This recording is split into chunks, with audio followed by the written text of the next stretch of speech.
యెహోవా మీకు దొరుకు కాలమందు ఆయనను వెదకుడి, ఆయన సమీపంలో ఉండగా ఆయనను వేడుకొనుడి. దేవుని యొక్క కృప ప్రభువు మనల్ని మరి గడిచిన రోజులలో నెలలలో ప్రభు తన ఉచితమైన మహాకృప కాపాడి కనిపించిన దాన్ని బట్టి ప్రభుని స్తుతిస్తున్నాను. ప్రభావతికి గుర్తుందో లేదో కానీ నాకైతే గుర్తులేదు ఎప్పుడు ప్రార్థన జరిగిందని. మామూలుగా ప్రార్థన చేసి మార్చ్ నాకు అంత కరెక్ట్ ఐడియా లేదు. కాకపోతే ప్రార్థన జరిగిన సమయాలలో మనం ఏమని ప్రార్థన చేస్తుంటుంటామంటే ఇంకొక అవకాశం దయచేయని ప్రార్థన చేస్తుంటాం. చూడండి, మార్చిలో చేసిన ప్రార్థన దేవుడు ఇప్పుడు ఆగస్టులో అనుగ్రహించాడు. ఇన్ని రోజులంతా కూడా నెలలంతా కూడా ప్రభు మనల్ని తన యొక్క మహాకృపను బట్టి కాపుదలను దేవుడు అనుగ్రహించాడు. 55వ అధ్యాయము మరి నిరీక్షణ కొరకు ఆహ్వానించబడే యొక్క అధ్యాయంగా మనము గమనించవచ్చు. ఇన్విటేషన్ ఆఫ్ హోప్, నిరీక్షణ మరితో కూడిన యొక్క ఆహ్వానాన్ని తెలియజేస్తూ ఈ యొక్క మరి అధ్యాయం భక్తుడు ప్రవక్త మరి యెషయా దేవుని ప్రేరేపణను బట్టి దైవావేశం వలన బట్టి మరి రాసినట్టుగా మనం గమనించవచ్చు. తన యొక్క మరి ఆశ మరి తాపత్రయం ఏ రీతిలుగా ఉండాలని జ్ఞాపకం చేస్తున్నాడు ఈ యొక్క అధ్యాయంలో అంటే చాలాసార్లు తాను దేవుని యొద్దకు ఆహ్వానాన్ని తెలియజేస్తున్నాడు. దేవుని యొద్దకు రావాలని మరి తాను వేడుకుంటున్నట్లుగా గ్రంథంలో మనం గమనించవచ్చు. 55వ అధ్యాయం 1వ వచనం నుండి మనం చదువుకుంటూ వచ్చినట్లయితే మరి వచ్చే వాళ్ళు ఎవరు రావాలని ఎవరు వస్తారని తన యొక్క ఉద్దేశంతో జ్ఞాపకం చేస్తున్నాడంటే ఏమని ఆరంభంలో రాయబడింది, దప్పికొనిన వారులారా నీ ఇళ్ళ యొద్దకు రండి, రూకలు లేని వారు వారారా మీరు వచ్చి కొని భోజనం చేయండి అని మనము ఆ మొదటి వచనంలో తర్వాత 3వ వచనంలో ఇది మనం చూస్తే రండి అని ఆహ్వానిస్తున్నాం. ఎవరైనా సరే మనల్ని ఆహ్వానిస్తేనే వస్తాం. మనల్ని మరి ప్రభావతి ఆహ్వానించింది మనం వచ్చినా, కానీ వచ్చే వాళ్ళు దాహం కలిగి రావడం చాలా పిలిచినారు కదా అని రాకుండా దాహము కలిగి నీళ్ళ యొద్దకు వచ్చినట్లుగా మనం రావడం చాలా ప్రాముఖ్యమైన విషయం. 42వ అధ్యాయం కీర్తన చూడండి, 42వ కీర్తన 1వ వచనం చదవండి. దుప్పినీటి వాగుల కొరకు ఆశపడినట్లు దేవా నీ కొరకు నా ప్రాణం ఆశపడుతున్నది. ఆశ అనేది ఎట్లా ఉండాలంటే మరి దుప్పిలాగా దప్పిగొనిన వారు వల్లే ఈనాడు మనం ఆశ అనేది అంతగా మరి ఉండడం చాలా అవసరం. పీక్ అంటారు అంటే తెలుగులో కాదు, అంటే పీక్ స్టేజ్ అంటారు. అంటే దాని అర్థం ఏమిటంటే చాలా మరి ఉన్నతమైన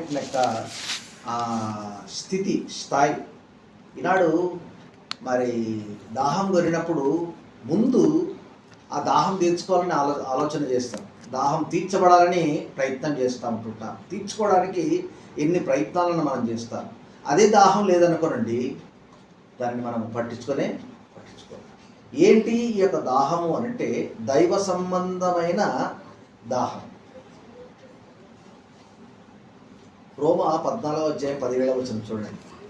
దేవుని రాజ్యం అంటే మరి భోజనం పానం కాదు అనే మాట రాయబడింది. ఏంటి అనే మాట కింద మనం చూస్తే ఏంటంట, నీతి సమాధానము పరిశుద్ధాత్మలోని ఆనందమునై ఉన్నది. దైవ సంబంధమైన యొక్క దాహము భూ సంబంధమైనదిగా శరీర సంబంధమైనదిగా ఉండకూడదు అనేది కాదు. భూ సంబంధమైనది అయితే కాదు. భూమి మీద ఉన్నంతసేపు మనము ఏం ఆలోచన చేస్తామంటే మరి దాహం తీర్చుకోవాలని ఆలోచన చేస్తాం, ఆకలి తీర్చుకోవాలని ఆలోచన చేస్తుంటుంటాం. అది శరీరానికి అవసరమే, కానీ మనిషి ఒక్కడే కాదు. మనిషి ఒక్కడే కాదు, ఎంతమంది? ఒక్కొక్క మనిషి ఒకడేనా, ఇద్దరు? ఆత్మ. బాహ్య పురుషుడు, రోమిల్ రాసిన పత్రికలు రాయబడింది, ఆంతర్య పురుషుడు. అంటే ఇన్నర్ మ్యాన్, అవుటర్ మ్యాన్. బయట కనబడే ఒక మనిషి ఉంటాడు. ఈ యొక్క మనిషికి సహజమైన ఆత్మ దప్పులు అనేవి ఉంటుంటాయి. కానీ లోన ఒక మనిషి ఉన్నాడు. ఆ యొక్క మనిషికి కూడా ఏముండాలా? దైవ సంబంధమైన ఆకలి దప్పులు అనేది ఉండడం చాలా అవసరం. తినకపోతే మనిషి ఎట్లుంటాడు? మనిషి తినకపోతే ఎట్లుంటాడు? తిన్న ఆయన ఎట్లుంటాడు, తినకపోయినా ఎట్లుంటాడు? తిన్న ఆయన మనకు తెలిసిపోతుంది ఎట్లా, ఏం తింటాడు, ఎట్లుంటాడు అట్లా చూడంగానే. తినకపోతే ఏమైపోతాం? బలహీనం బలహీనం బలహీనం బలహీనం. రోజు బైబిల్ చదవక, రోజు ప్రార్థన చేయక, రోజు దైవ సంబంధమైన ఆకలి లేక, రోజు ఏమైపోతుందంటే ఆ ఎఫెక్ట్ ఆ రోజు తెలియకపోవచ్చును. కానీ ఒక 7 నెలలకు, 6 నెలలకు, 4 నెలలకు మళ్ళీ ఎవరికైనా కనబడితే ఆయన ఎట్లా కనబడతాడంటే చిక్కిపోయి కనబడతాం. అంటే ఆ ఎఫెక్ట్ ఇమీడియట్గా తెలియకపోవచ్చు. దాని ప్రభావం ఏదైతే ఉన్నదో, దైవ సంబంధమైన దాహం లేని యొక్క ప్రభావం మనకు అప్పుడే కనబడకపోవచ్చు. కానీ దాని ఎఫెక్ట్ కొంత కాలానికి కనబడతా ఉంటుంది తప్పనిసరిగా. కనుక గ్రంథంలో దేవుడు కొండ మీద ప్రసంగాలు చేస్తూ కూడా చెప్పిన మాట ఏంటంటే, నీతి కొరకు ఆకలి దప్పులు గలవారు ధన్యులు, వారు తృప్తిపరచబడదు. దేవుడి కొరకు కొన్నిసార్లు ధనదాహం ఉంటే అది తీర్చబడకపోవచ్చు, లేక తృప్తి పడకపోవచ్చు. నీళ్ళు అనుకున్న ఆహారం తినకపోతేనో, అనుకున్న బట్టలు మనం వేసుకోకపోతే కొన్నిసార్లు వేసుకుంటాము, తింటాం, తాగుతామేమో, కానీ తృప్తికరంగా ఉండకపోవచ్చు. కానీ దైవ సంబంధమైన ఆకలి దప్పులు కలిగిన వారం ఉంటే మాత్రం తప్పకుండా ఏముంటుంది? తృప్తి అనేది ఉంటుంది. ఈ భౌతికమైన శరీరంతో ఉన్న కాలంలో ఉన్న తృప్తి, ఎన్నో రకాలైన తృప్తి ఉన్నది. కానీ ఈ తృప్తి ఎప్పటికీ ఉండదు. వేసుకున్నంతసేపే ఉంటాయి, బట్టలు వేసుకున్నంతసేపే, కొత్త బట్టలు వేసుకున్నంతసేపే ఉంటుంది. లేకుంటే ఇంకోటి ఏదో మనం చేసినంతసేపే ఉంటుంది, ఇంకోటి కొద్దిసేపే ఉంటుంటుంది. కానీ దైవ సంబంధమైన రీతిలుగా దేవుడిచ్చే యొక్క ఆ తీర్చబడే యొక్క దాహము, ఆకలి ఎట్లా ఉంటుంది అంటే తృప్తికరంగా ఉంటుంది. 5 రొట్టెలు 2 చిన్న చేపల దేవుడు యోహాను సువార్త 6వ అధ్యాయంలో మనం చూస్తాం. ఏం చేశాడు దేవుడు? 5,000 మందిని పురుషులను పోషించినాడు. అక్కడ ఉపయోగించబడిన పదం ఏమిటంటే తృప్తిగా తినగా మిగిలినవి 12 గంపలు. ఏంటంట? ఎట్లా తిన్నారంట వాళ్ళు? కొంచెమే, ఎంత చాలా తక్కువ, అంత ఎక్కువ మంది తింటే కూడా ఎట్లా తిన్నారంట వాళ్ళు? తృప్తిగా తిన్నారంట. దైవ సంబంధమైన దేవుని దగ్గరకు వచ్చి దైవ సంబంధమైనది కొంచెమైనా కానీ దేవుడు దాన్ని ఏం చేస్తాడంటే తృప్తికరంగా చేస్తాడు. దేవుణ్ణి సంబంధము లేకుండా ఉండే యొక్క దాహము అది ఎన్నటికి తీర్చబడదు. దైవ సంబంధముగా లేని యొక్క ఆకలి అది ఎన్నటికి తీర్చబడదు. ఎంత తిన్నా ఇంకా తినాలా, ఇంకా తాగాల, ఇంకేదో మనం చేయాలన్నట్టుగా ఆ దాహము అట్లాగే ఉంటుంటుంది. నిజమైన రీతిలుగా తృప్తి అనేది దైవ సంబంధమైన రీతిలుగా దేవుడు అనుగ్రహించే రీతిలుగా ఉంటుంది. ఇవన్నిటిని జ్ఞాపకం చేస్తూ నేను ముఖ్యంగా 6వ వచనాన్ని జ్ఞాపకం చదివిన అక్కడ 2 మాటల విషయాలు రాయబడ్డాయి. ఏం చేయాలి? ఈ యొక్క తృప్తి కలిగిన యొక్క జీవితం కొరకు మనం చేయాల్సిన పనులు 2 ఏంటంటే, 1 వెదకాల, 2వది వేడుకొనాలి. 6వ వచనం మనం చదువుతాం. ఏమని చదువుతున్నాం? యెహోవా మీకు దొరుకు కాలమందు ఆయనను వెదకుడి, ఆయన సమీపమును ఉండగా ఆయనను వేడుకొనుడి. ఏం చేయాలంట మనము? వెదకడం చాలా ప్రాముఖ్యమైన విషయం. వెదకడంలో ఉన్న యొక్క ఆనందం ఎట్లా ఉంటుందంటే, ఏదో నేను కొంచెము మరి ఆ యొక్క వెతుకుతున్నాను, నాకు కనబడుతూ ఉంది, ఇంకా వెతుకుతే ఇంకేం దొరుకుతుందో అన్నట్టుగా అనిపిస్తూ ఉంటుంది. ఈనాడు నేను మనం అందరం కూడా వెతకడంలో ఉన్న ఆనందాన్ని మనం అనుభవించడం చాలా అవసరం. ఏంటి మనం వెతకాల? మత్తయి 6:33 చదవండి. నీతిని మొదట, అక్కడ రాయబడిన మాట ఏమిటంటే ఫస్ట్, అక్కడ రాయబడిన మాట ఏమిటంటే సీకి ఫస్ట్, నీతిని రాజ్యమును మొదట వెతకడం అనగానే అన్ని వెతికితే మనకు సమయం లేనప్పుడు మళ్ళా దేవుని వెతకడం అనేది కాదు. మొట్టమొదటిగా ఉన్న యొక్క బలము, శక్తి, సమయము, సంతోషం ఏదైతే ఉన్నదో అది ఫస్ట్ దేవుని కొరకు వెతికే పనిలో ఉండడం చాలా అవసరం. ఎప్పుడైతే దేవుణ్ణి దొరికే కాలంలో మనం వెతుకుతామో దేవుడు తన యొక్క ఆశీర్వాదాలను అనుగ్రహిస్తాడు. ఈ దినాలను గురించి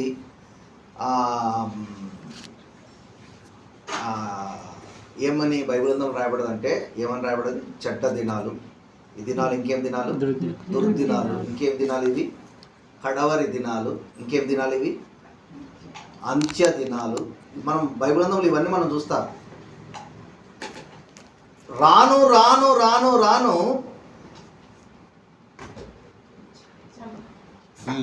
రాను రాను రాను మంచి రోజులు అనేవి ఉండడం లేదు. రాను రాను రాను రాను మంచి రోజులు అనేవి ఉండడం లేదు. అక్రమము, అన్యాయము, అవినీతి ఇలాంటివన్నీ పెరిగిపోతా ఉన్న కొద్ది ఏమైపోయిందంటే మంచి రోజులు వస్తాయి అని చెప్తున్నారు. చెప్పే వాళ్ళు నాయకులు చెప్తున్నారంటే అచ్చాదినాయగా మంచి రోజులు వస్తాయి. అవి ఎన్నడూ అది అంటే ఏమంటారు, అవకాశం లేని యొక్క పరిస్థితి. మంచి రోజులు అనేవి రాను రాను రాను రాను బ్యాడ్ నుంచి వర్స్ట్కి వచ్చేస్తుంది. చెడు నుంచి భయంకరమైన బైబిల్ గ్రంథం చెప్తున్న యొక్క మాట. అందుకొరకే బైబిల్ గ్రంథం రాయబడిన మాట ఏంటంటే, ఆయన మీకు దొరుకు కాలమందు, దొరికిన కాలమే మంచి కాలం, శ్రేష్టమైన కాలం, శ్రేష్కరమైన కాలం. ఆ కాలం అందే ఏం చేయాలన్నా మనం వెదకడం చాలా అవసరం. ఇంకొకటి రాయబడిన మాట ఏమిటంటే, దొరికేటప్పుడేమో వెతకాలంట, సమీపంలో ఉన్నప్పుడే ఏం చేయాలంట మనం వేడుకోవాలి. ఈనాడు నీవు నేను మనుషులను మనం వేడుకునే దానికంటే దేవుణ్ణి వేడుకోవడం చాలా ఉత్తమం. కీర్తన గ్రంథం చాలా చోట్లలో కూడా రాయబడుతుంది, నా శ్రమలో నేను మొర్రపెట్టి తిని ఆయన నాకు హ్యాండ్ ఇచ్చినా, చేయించిండా. శ్రమలో నా మొరపెడితే కీర్తనకారుడు ఏమంటున్నాడు? శ్రమలో నేను మొరపెట్టి తిని ఆయన నాకు ఉత్తరం ఇచ్చాడు. నువ్వు ఏ సమయంలోనైనా కానీ ఆయనను మనం ఒక వేడుకుంటే దేవుని యొక్క ఆశీర్వాదం. వేడుకోవడం అనేది ఒక విధమైన యొక్క రిక్వెస్ట్తో కూడిన రీతిలో అడగడం. దేవుడు యొక్క పిల్లలమే మనం, దేవుని యొక్క పిల్లలమే. కానీ దేవుని దగ్గరకు వచ్చి మనము ఎట్లానంట గోజాడే వారము ఉండడం చాలా అవసరం. ఆ మాటలు చూడండి, లూకాసు వార్త 18వ అధ్యాయం 6-7 వచనాలు. లూకాసు వార్త లూకాసు వార్త 18వ అధ్యాయం 7-8 వచనాలు. దేవుడు తాను ఏర్పరచుకున్న వారు దివారాత్రు తను గూర్చి మొదలుపెట్టుచుండగా వారికి న్యాయము తీర్చడా, ఆయన వారికి త్వరగా న్యాయము తీర్చు. వారి విషయమే కదా ఆయన దీర్ఘశాంతము చూపుతున్నాడని. దివారాత్రులు ఏం చేయాలంట మనం? ఆయనను వేడుకునే వారం కాదు, మొర్ర పెట్టుకునే వారంగా మనం ఉంటే ఏమో చదువు. ఈ విధవరాలు నన్ను తొందర పెట్టుచున్నది కనుక ఆమె మాటి మాటికి వచ్చి గోజాడకుండునట్లు, మాటి మాటికి వచ్చి గోజాడకుండునట్లు ఆమెకు న్యాయం తీర్చునని చదవతాను. అన్యాయస్తుడైన న్యాయాధిపతికే న్యాయం చేయాలనే మనసు వచ్చింది. ఒక మనిషికే సహాయం చేయాలనే మనసు వచ్చినప్పుడు దేవునికి సహాయం చేయాలనే మనసు ఎప్పటికీ ఉంటుంది. కానీ మనము వేడుకునే విధానంలో ఉంటుంది, దేవుణ్ణి మనము అడుక్కునే విధానంలో ఉంటుంది. మామూలుగా లీవ్ లెటర్ ఇవ్వాలని అధికారి దగ్గరకు పోయి లీవ్ లెటర్ అంటే ఏమంటాడు ఆయన? అంటాడు. అదే రిక్వెస్ట్గా అడిగినాం అనుకోండి, తప్పకుండా ఏదైనా కానీ దేవుని బిడ్డలబడిన మనము మనవి చేసుకునే వారముగా, వేడుకునే వారముగా దేవుని యొక్క సన్నిధానంలో అసలు దేవుడు ఎంత, అసలు నేనెంత, దేవుడు ఎలాంటి వాడు, అసలు నేను ఆయనకు ప్రార్థన చేసే వాళ్ళలో నేను ఎంతటి వాడను. ఆరాధన వాక్యం నిన్న ఆదివారం మనిషిని జ్ఞాపకం చేసుకున్నటకు వాడు ఏ పార్టీ వాడు, నువ్వు నేను ఎవరమైనా సరే అసలు ఆయనకు లెక్కే లేదు అసలు మనం. కానీ దేవుడు ప్రాణం పెట్టినాడు, దేవుడు మన కొరకు పునరుత్థానుడైనాడు. దేవుడు మన కొరకు రాజ్యం సిద్ధపరిచినాడు. దేవుడు మన కొరకు చేయందంటూ ఏమి లేదు. దేవుడు అన్నీ చేసినాడు. మనం చేయాల్సిన పని ఏమిటంటే ఏం చేయాలి? మనం దేవుణ్ణి మనం వెదకడము, దేవుణ్ణి మనం వేడుకోవడం చాలా అవసరం. వేడుకునేవారు వేడుకుంటూ ఉంటుంటే అభ్యంతరపరిచే వాళ్ళు అభ్యంతరపరుస్తూ ఉంటుంటారు. మార్కు సువార్త 10వ అధ్యాయం చదవండి. మార్కు సువార్త 10వ అధ్యాయం 29వ వచనం. ఆఖరిగా వచనం చదువుకుందాం. మార్కు 10:29 చదువు. అందుకు యేసు నా నిమిత్తమును సువార్త నిమిత్తమును ఇంటినైనను అన్నదమ్ములనైనను అక్క చెల్లెండునైనను తల్లిదండ్రులైనను పిల్లలనైనను భూములైనను ఇచ్చినవాడు. అదేనా? మార్కు 10 అదే ఇక్కడ 49 ఉంటుంది. అప్పుడు యేసు నిలిచి వాడిని పిలువడని చెప్పగా వాడ గుడ్డి వాడిని పిలిచి ధైర్యము తెచ్చుకును ఊరకుండమని అనేకులు వాడిని గద్దించరు గాని వాడు దావీదు కుమారుడా నన్ను కదిలింపుమని మరి ఎక్కువగా కేకలు వేసింది. ప్రార్థన చేసేది ఎంతమంది, నోరు మూసుకోమని చెప్పేది ఎంతమంది?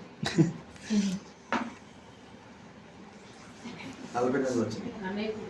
అనేకులు, లెక్కలేదు. ప్రార్థన చేసేది మాత్రం ఒక్కడే. దేవుడు ఆయన అవసరం ఉండి ఆయన అడుక్కుంటా ఉంటుంటే ఆయన అవసరత తెలియని వాళ్ళు ఏమంటున్నారు? ఊరుకో అంటే దేవుని పని చేస్తూ ఉంటుంటే వద్దనే వాళ్ళు చాలామంది ఉంటుంటారు. పొమ్మనే వాళ్ళు కంటే గుడికి పోతావా నువ్వు గో అని అనేవాళ్ళ కంటే కూడా వద్దనే వాళ్ళ మెజారిటీ ఎక్కువ ఉంటుంది. దాహం ఒకవేళ ఉంటే, ఆకలి ఒకవేళ ఉంటే వాళ్ళు పోతారు ఎట్లయినా సరే. నీకు ఆసక్తి ఉందా, ఆకలి ఉందా, నీకు దాహం అవుతుందా, నువ్వు తాగు, నువ్వు పో అనడం కంటే కూడా అభ్యంతరపరిచే వాళ్ళు. ఆయన అవసరత అది. ఆయన అవసరత కొరకు ఇచ్చే ఆయనకు తొందర లేనప్పుడు, అడిగే ఆయనకు తొందర లేనప్పుడు వీళ్ళకేం తొందర? కానీ మనుషులు ఎప్పుడు కూడా అడ్డగిస్తూ ఉంటుంటారు. మనుషులు ఎప్పుడు కూడా అభ్యంతరపరుస్తూ ఉంటుంటారు. మనుషులు ఎప్పుడు కూడా రాళ్ళు వేస్తూనే ఉంటుంటారు, నిందలు మోపుతూనే ఉంటుంటారు. మనుషులు ఎప్పుడు మనుషులే. మనిషి అంటేనే పాపి. కానీ దేవుడు మాత్రము ఏం చేయడు? గోజాడుతున్న వారిని, వేడుకుంటున్న వారిని ఎప్పుడు కూడా ఆయన చూడకుండా, వినకుండా, అక్కడ రాయబడిన మాట ఏంటంటే నిలిచి పిలిచి ఆయనకి ఏం చేసినాడు? ఎంతమంది అరిసినా ఏం చేసినాడు? దేవుడు ఆయనకు చూపునిచ్చినాడు. ఆ బైబిల్ వచనాలు మనం ఒక్కటొక్కటి ఆలోచన చేయొచ్చును, కానీ అక్కడ రాయబడిన మాట ఏంటంటే పోయేవాడు నిలిచినాడు. నిలవడం మాత్రమే కాదు, ఏం చేసినాడు? ప్రార్థన చేశానను పిలిచినాడు. ఇంకొకటి ఏం చేసినాడు? ఆయనను దేవుడు ఆశీర్వదించినాడు, స్వస్థతను దేవుడు ఇచ్చినాడు. ఈనాడు నీవు నేను ఎంతమంది ఏ విధమైన అభ్యంతరపరిచేవారు ఉన్నా, నిరుత్సాహపరిచేవారు ఉన్నా, ఎంతమంది మరో రీతులుగా మనకు అడ్డంకులు వేసేవారుగా ఉన్నా కానీ మనము దేవుణ్ణి దేవుణ్ణి వేడుకునే పని మాత్రం ఆపకూడదు. నాన్ స్టాప్గా, కంటిన్యూస్గా మనం చేయాల్సిన పని ఏమిటంటే దేవుణ్ణి మనం ఏం చేయాలి? మనం వెతుకుతూనే ఉండాలి. వెతికితే బైబిల్ గ్రంథంలో రాయబడేది ఆ 3 ఉపమానాలు ఉన్నాయి 15వ అధ్యాయం. మరి లూకాసు వార్త 15వ అధ్యాయం 3 ఉపమానాలు ఉన్నాయి. ముగ్గురు కూడా వెతికిన కాపరికి గొర్రె దొరికింది, వెతికిన స్త్రీకి నాణం దొరికింది, మరి తండ్రికి కుమారుడు దొరికాడు. అదే వెతికే పని లేదనుకోనండి, అంతే. కోల్పోయినట్టే, పోగొట్టుకున్నట్టే. ఈనాడు నీవు నేను వారికి వెతికే ఆలోచన అనేది వచ్చిన దానిని బట్టి దేవుడు వారికి ఏం చేసినాడు? తన యొక్క సహాయం అనుగ్రహించాడు. బైబిల్ గ్రంథంలో మరి ఇది పాజిటివ్గా రాయబడ్డది. ఇది 55వ అధ్యాయం, యెషయా గ్రంథం 55వ అధ్యాయము 6వ వచనం. పాజిటివ్ అంటే మంచి సైడ్ రాయబడేది. దొరుకు కాలము అంటే నెగటివ్ ఏంటంటే దొరకని కాలం. దొరకని కాలంలో అసలు మనం వెతకలేము. ఇక సమీపములో ఉండగా అంటే దాని అర్థం ఏమిటంటే ఆయన మనకు దూరమయ్యే కాలం ఒకటి వస్తూ ఉంది. దూరం కాని సమయంలోనే దొరుకుతూ ఉన్నప్పుడే మనం చేయాల్సిన పని ఏమిటంటే ఏం చేయాలి? మనం సమయాన్ని సద్వినియోగం చేసుకోవడం చాలా అవసరం. ఎప్పుడు దేవుడు మనల్ని ఆశీర్వదిస్తాడో మనం దేవుని యొద్దకు వచ్చి వెతికే వారంగా వేడుకునే వారం ఉంటే దేవుడు దానికి ఉండాల్సినది ఏంటంటే ఏముండాలి? మనకు ఏముండాలి? దప్పిక ఉండాలి, ఆకలి ఉండాలి, ఆ ఆశ ఉండాలి. ఎప్పుడైతే ఆ ఆశ ఉండదో, ఆకలి దాహం అనేది ఉండదో, దాని కొరకు వారు ఆలోచన చేయరు.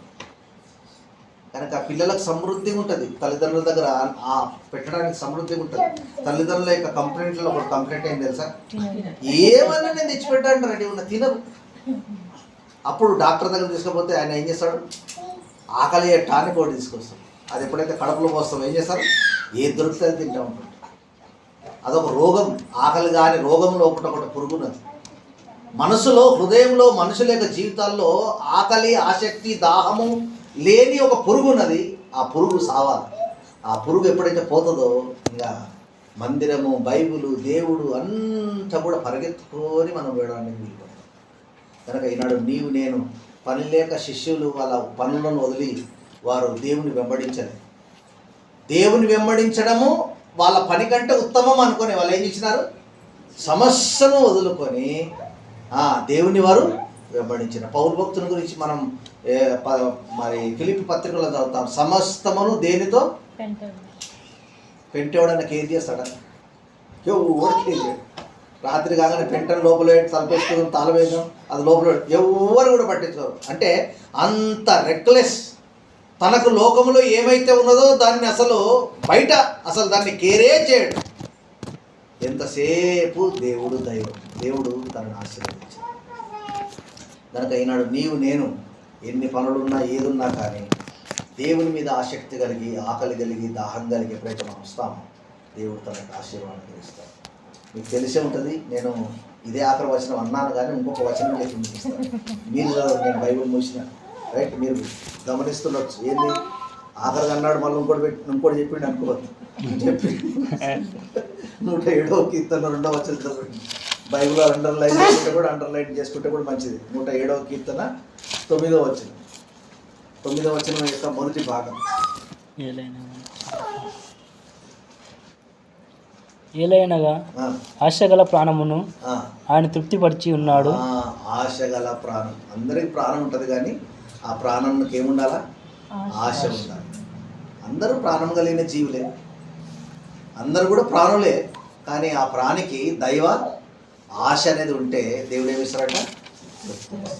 కనుక దేవుడి యొక్క తృప్తి అనేది అసలు చాలా శ్రేష్టమైన తృప్తి. దేవుడు చేసే కార్యాలు మనుషులు చేసే వాటికంటే కూడా ఘనంగా ఉంటాయి, 100 రెట్లు ఘనంగా ఉంటాయి. మనుషులు ప్రయాసపడి పెళ్ళికి ద్రాక్షారసం చేసినారు. దేవుడు అప్పటికప్పుడే ద్రాక్షారసం అయిపోతే చేసినాడు. విందు ప్రధానిస్తాడు, సాక్ష్యం ఏమంటాడు? మొదటి కంటే ద్రాక్షారసం. పెళ్ళి అంటే ఎంతో ఆరటంలో ఆలోచన పడుతుంటాం, చాలా ప్రిపరేషన్ ఉంటుంటుంది, ఎంతో బాగా ఆలోచన చేసి ఉంటారు. కానీ దేవుడు అప్పటికప్పుడే చేసిన ఆ కార్యం ఎట్లా ఉంటుందంటే చాలా ఘనంగా, చాలా ఆశ్చర్యకరంగా. కనుక ఈనాడు నీవు నేను మరి దేవుని బిడ్డలబడి మనం ఆశ, దైవ సంబంధమైన దాహం, దైవ సంబంధమైన ఆసక్తి ఒకవేళ మనకుంటే తప్పకుండా దేవుడు తృప్తిని దేవుడు ఇస్తాడు. ఆశకు దేవుడు నిరాశ ఎప్పుడు కూడా చేయడు. కానీ నిజమైన ఆశ కలిగిన యొక్క వారం ఉన్నట్లయితే దేవుడు తప్పకుండా మరి ఆ యొక్క తృప్తిని దేవుడు ఇస్తాడు. అలాంటి తృప్తికరమైన ఆధ్యాత్మికమైన జీవితం మనం అందరం జీవించి దేవుని మహిమకరంగా మనం బ్రతికి దేవుని ఆశీర్వాదాలు పొందుకోవడం చాలా అవసరం. ప్రార్థన చేస్తాం.